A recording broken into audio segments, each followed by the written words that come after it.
ବୋଉ ଏଠି କ'ଣ କରୁଛୁ? ଚାହା କରୁଛି।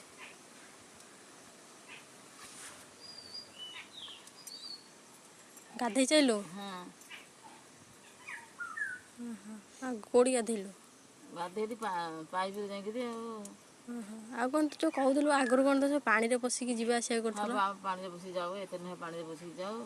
ଗୋଟେ ଗାଧୋଉ ପୋଖରୀରେ ଗାଧେଇବୁ, ସିଆଡ଼ୁ ପାଣି ଆଣିକିରି ଆସିବୁ ଆଉ କୂଅରୁ ଆଉ କ'ଣ କରିବୁ। ମାନେ କେତେ ଗରା ଲେଖାଏଁ ପାଣି ବୋହୁଥିଲ ସେତେବେଳେ? ପ୍ରକୃତ ମିନି ଗରାରେ ନିହାତି 7-8 ଗରା ପାଣି ନହେଲେ ଆମ ଦିନମାନ ପାଇବନି। ଆମେ ଗାଧୁଆ ଛଡ଼ିକି 7-8 ଗରା ପାଣି ବୋହୁଥିଲ? ଆଉ ନଥ କ'ଣ କଷ୍ଟ ପାଣି।